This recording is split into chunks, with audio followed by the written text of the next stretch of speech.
dot predict, and what I'm going to do is I'm going to say that we want to do y test state, and we just want, we want the first row, so indexing in just gets you rows, and the first row, not the other row. Okay, what happened?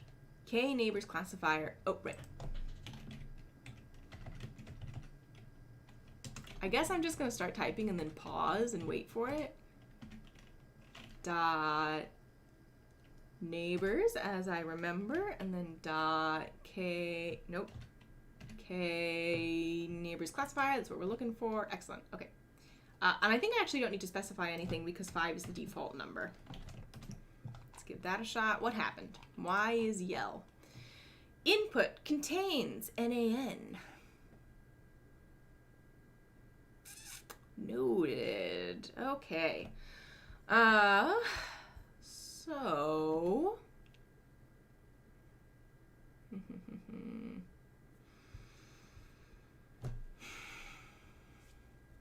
another drink of water. Although I will say, I think we're doing pretty good today in terms of getting stuff done.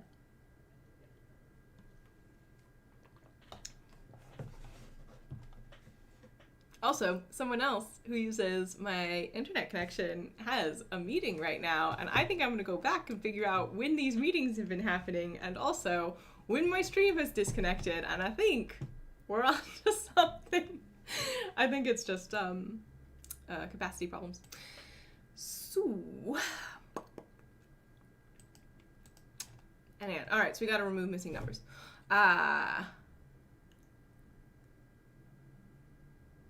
States. So it's going to be places where states are missing because we've one hot encoded, so none of our input variables should be missing. So let's just quickly take a look at the states. What do we call it? State label. State label is a dot table? Nope. Values? And then I just want to tally? Is that it? No. All right. Pandas, summarize array. Googling that in another window. All right. No, I just want to summarize it. Oh, that's right. It's not a pandas array. It's a NumPy array. That'll do it. How can I get descriptive statistics of a NumPy array? Describe NumPy, so stats. It's hard, is the answer based on this Stack Overflow question. I know there's a way to do this. NumPy array count values. Oh, is it just count values?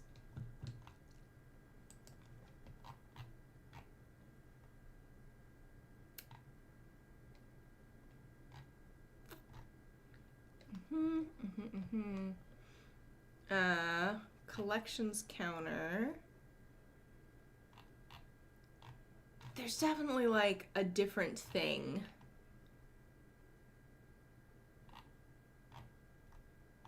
Count non-zero, counter, some value counts. Value counts, all right.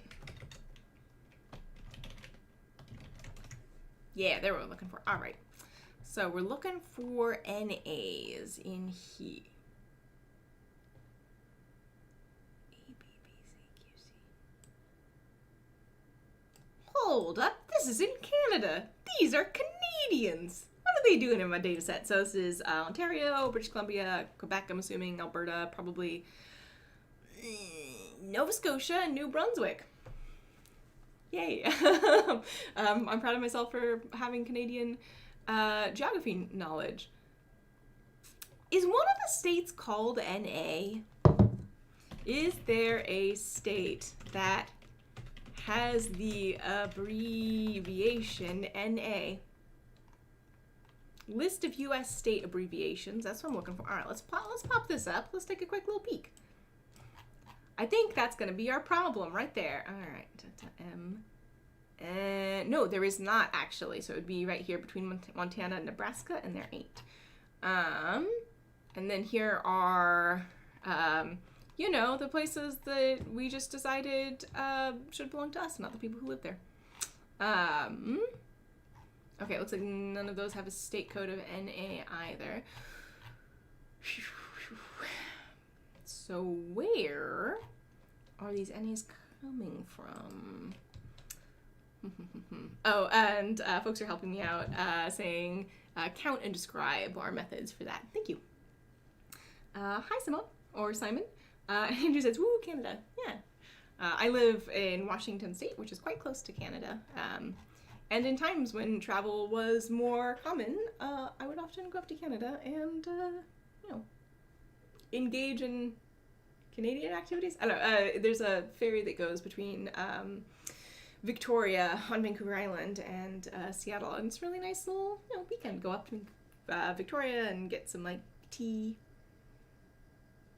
It's a really good museum that has a really nice exhibit on First Nations languages, the Natural History Museum there. So, yeah.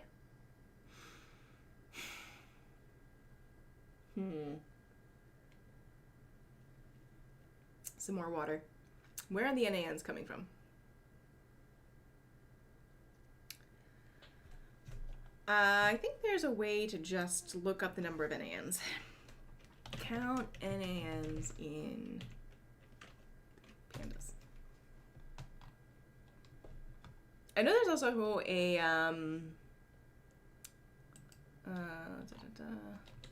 okay, so we can just also do count. Nope, that's not it.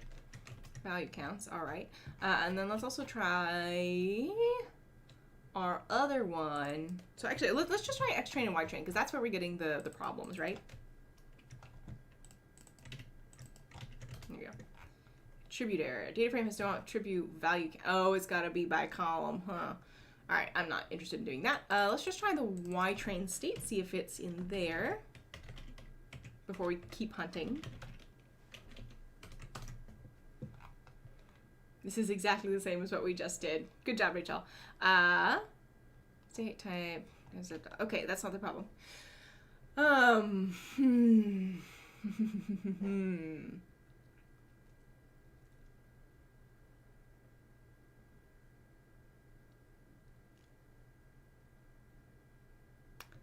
There's a package for visualizing NAs that I know Alexi did. So let me see if I can find that.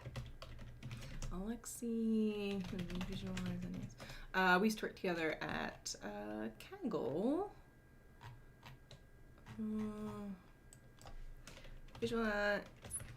Visualize NANs.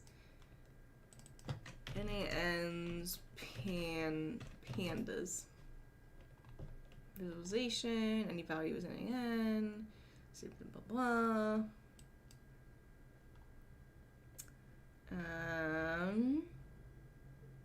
Within pandas, a missing value is donated by NAN. In most cases, missing, I'll just pull this over. Pandas offers two function, is null, not null. In addition to the above function, there are two methods to check for missing. Is null on this series. Alright, so let's see what we get if we do and is null. Is there an underscore in there? Oh, now you're not going to tab complete. No space. No space, no underscore. Ice null, and then I'm just going to sum. Oh, we do? We got 21 missing ones. Okay. Alrighty then, so we do have to remove rows. Okay, so these are probably going to be rows without states or without columns. Columns, without counties. All of the rows have columns because that's how data frames work. So, we got a lot of data. I think we can afford to just like chuck stuff. So up here, when we load in our data, I'm going to also just chuck stuff. So pandas drop NA. And it's just drop NA. Very helpful. So what's up?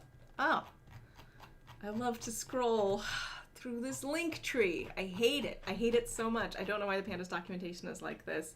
I realize it's open source and it's me what could change it, but I don't know enough front-end stuff to, I think, actually be more help than harm.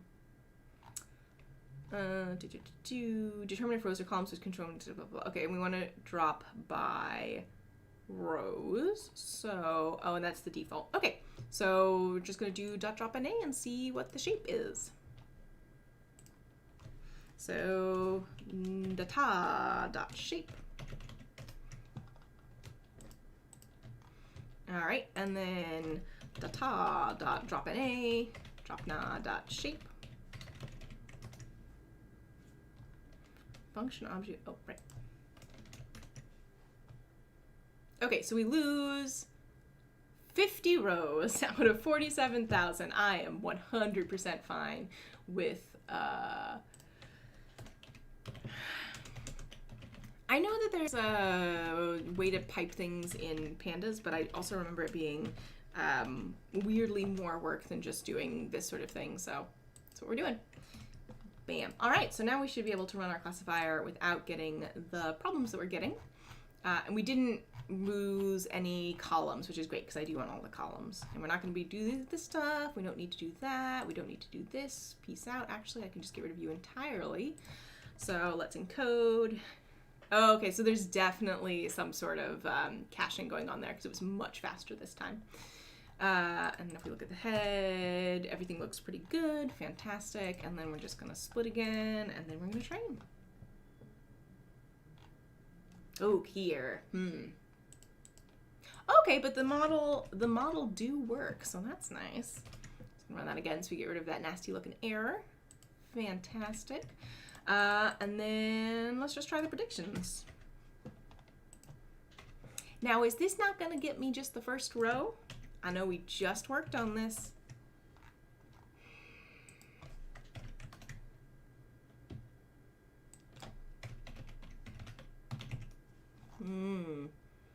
Y test state. Yeah? All right, let's get the label.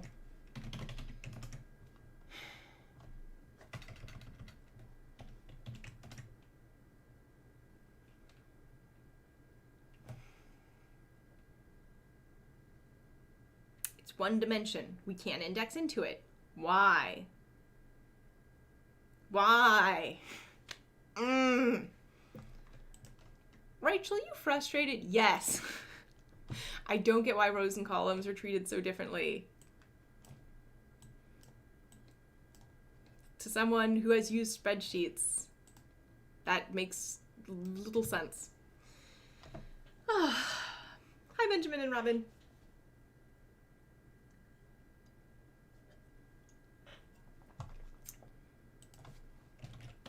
Get first item in Panda series. Googling how to do that.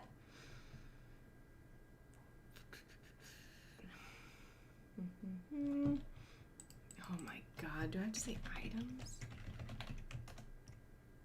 Oh, I know what the problem is. Never mind. Never mind. This is me being dumb. I'm being saucy about pandas for no reason. Yeah, we actually want the X test. Also, I'm not being saucy about pandas for no reason. It is frustrating. All right, what's the error? Here. Pourquoi?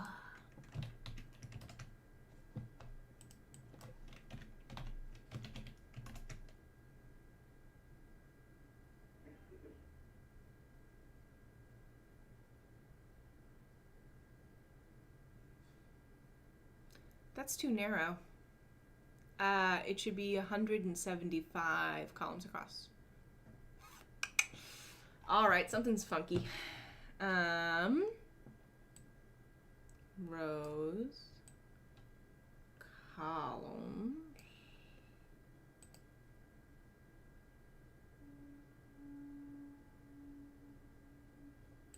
Okay, actually we're just gonna go to the end instead of getting the first 20. Okay, and now it should be 172. That's right, because we're moving the user ID, the county, and the state. So I'm actually okay with this. I actually only really needed the user ID for merging the geocoded data and the data with the information. Okay.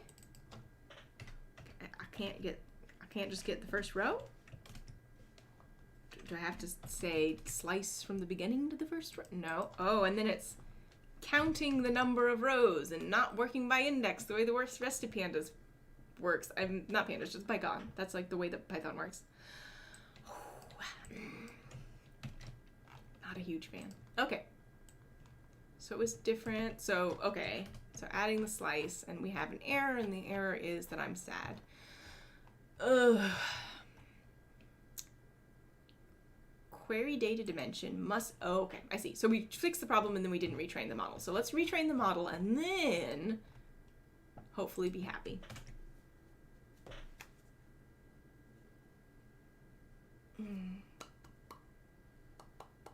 Okay.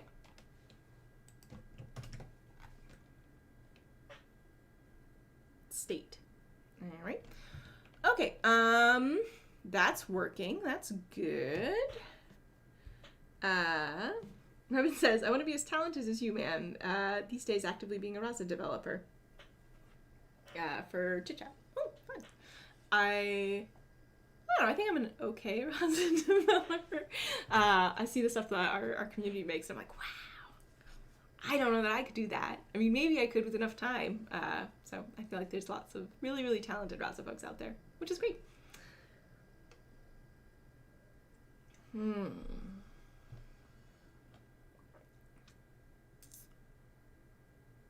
So what do we want to do now? We want to do some evaluation. So we want to do that for all of them. So just like the whole thing. And then we want to see, there's 2,000 of them, so it's going to take a minute. And then we want to see if they, oh no, it's just going to pop that out in it. Can I cancel just this cell running?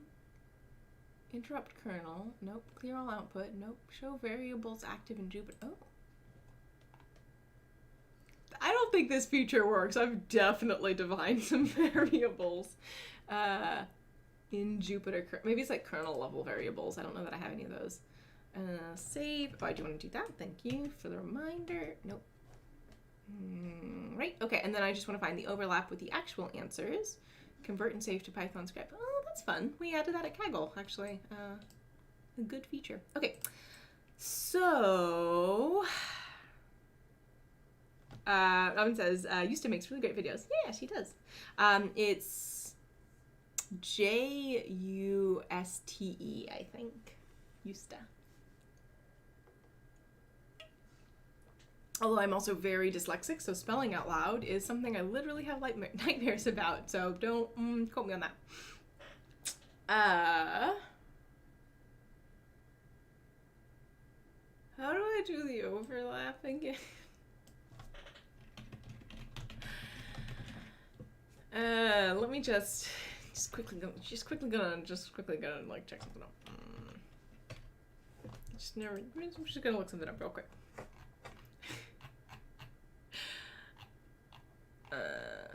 And I just have a Kaggle notebook. I can show y'all. I got a Kaggle notebook open that does the things I'm looking for, the encoding, get dummies, blah, blah, blah, blah, and then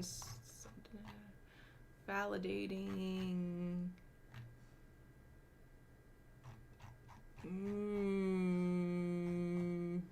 All right, MAE. Cross validation score. That's regression. Yeah, that's not what I'm looking for at all, actually. All right, not helpful. Peace out. Okay, I just want the overlap between two strings. Check % overlap to arrays Python. Percentage of overlap of two lists.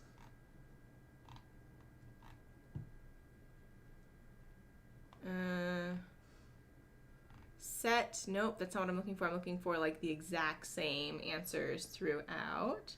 Robin says, I made one bot 4 months ago and now I'm again developing another bot. Oh, fun. I found a lot of my passcode has been deprecated. Rasa's moving really fast. Yes, it definitely is.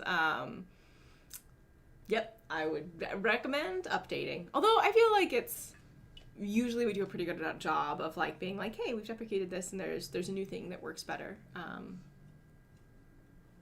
Mostly. Sorry, I'm just looking at documentation in another window. So I want precise overlap, not sets.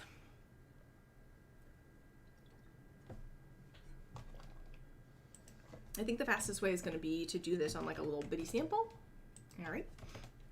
And then we have, what is it? Y train state, was it? Yeah, okay. And then we want the first 3. All right. And then can you just do like equivalency? Is this going to give us a Boolean list? Nice. That's what I'm looking for. It's not. So we had Illinois, New York, and Pennsylvania as compared to Y test state 3, Indiana, Michigan, and New Jersey. So they're not super far away, but they're not great, to be honest. All right, but we could also, my guess about whether or not that worked is correct. So let's do it this, and then we're just gonna sum the whole thing. All right, and let's do the first 200 just to see if we get any matches. 62 out of 200, so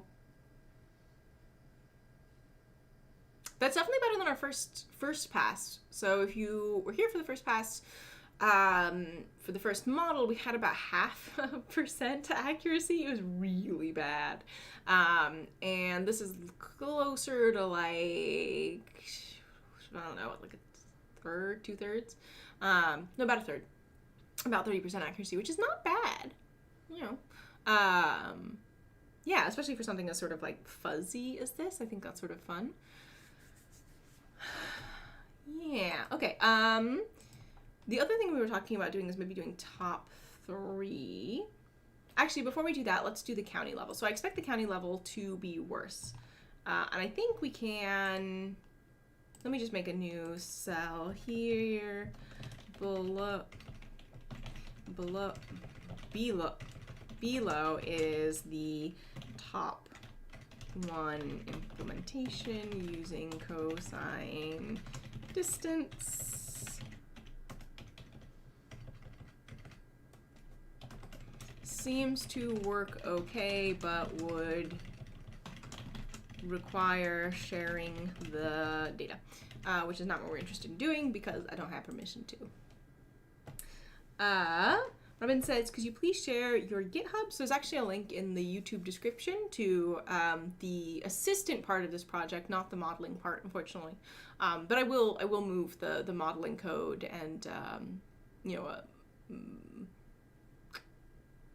shrinkage of the what's the word I'm looking for?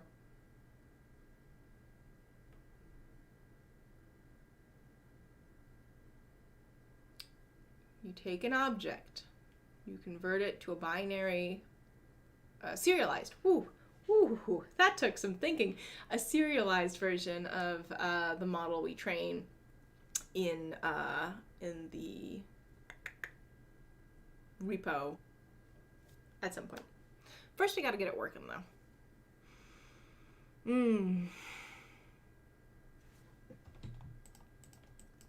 So I'm just going to add another note so we've abandoned this approach.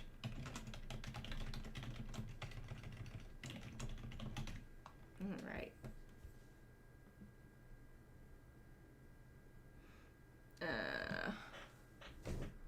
Yeah, I think I'm actually okay with wrapping up here. Just about 30%, yeah. Actually, let's just def test model, model input, n.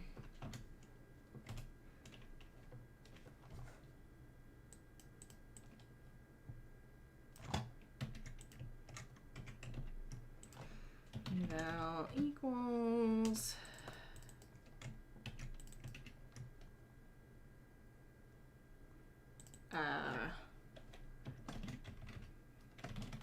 x test actually and y test and all right, great. So what is this? X test through n, and then we have y test through n, and then return return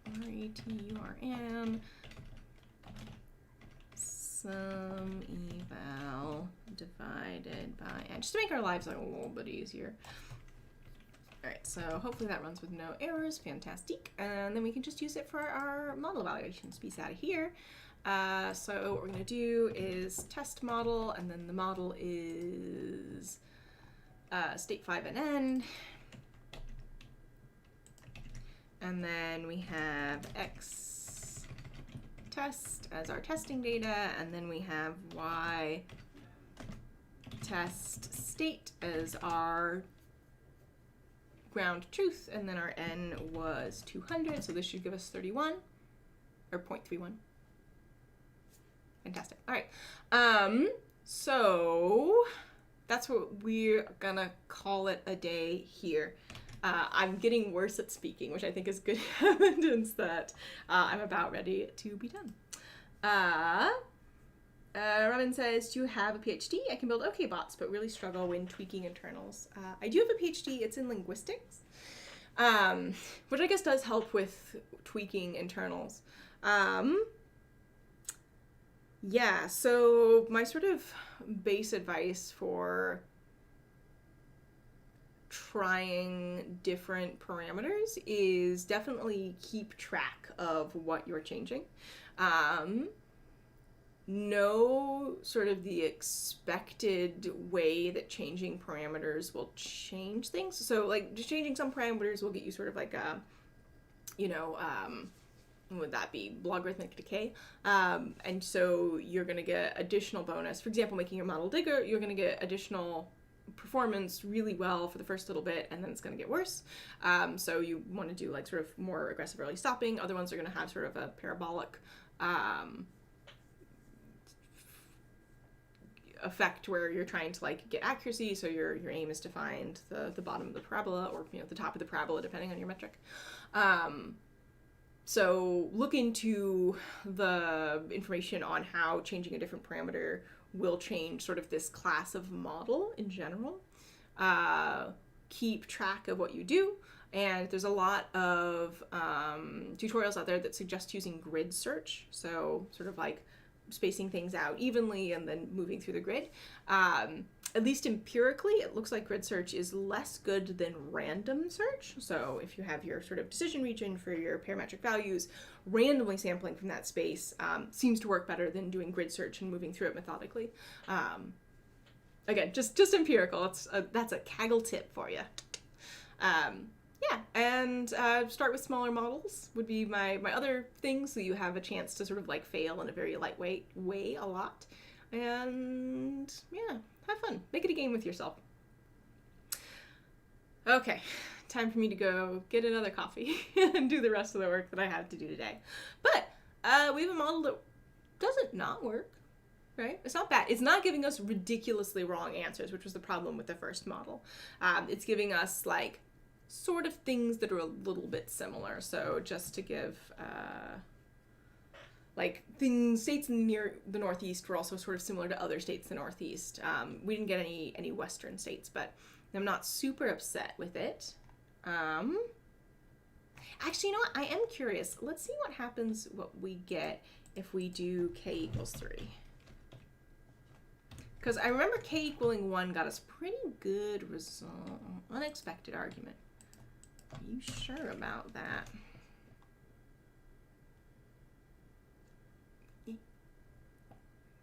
N neighbors is actually what that's called, not k. N, E, it's the 1. Let's try that being 3. instead of 5 and just see what we get.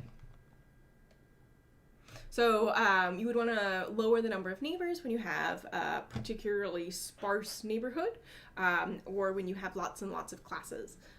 So if you can imagine you're doing sort of majority vote, and you have 100 classes and you're looking at the nearest 5 neighbors, you're much less likely to see 3 out of 5 be from a minority category than 2 out of 3 from a minority category, if that makes sense.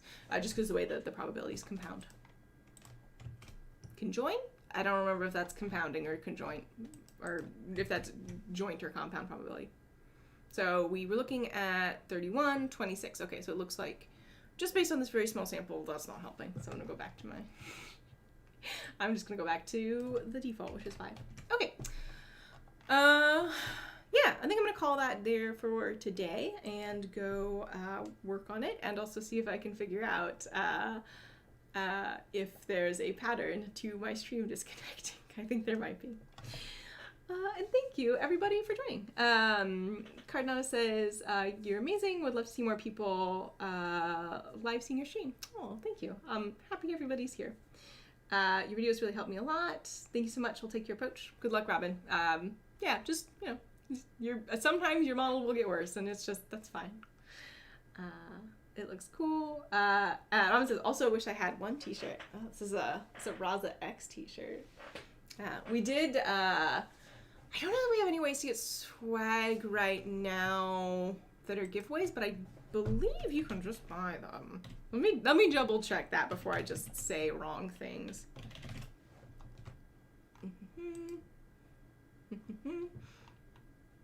Yeah, you can just buy them if you were interested. So we have, let me zoom in a little bit, shop.rasa.com, and so these are sort of things that we've given away at various points for various things, and you can also purchase one for your very own if you want to, you know, rep Rasa. So, or you could be a contributor, and if you're a contributor, you contribute to the Rasa open source.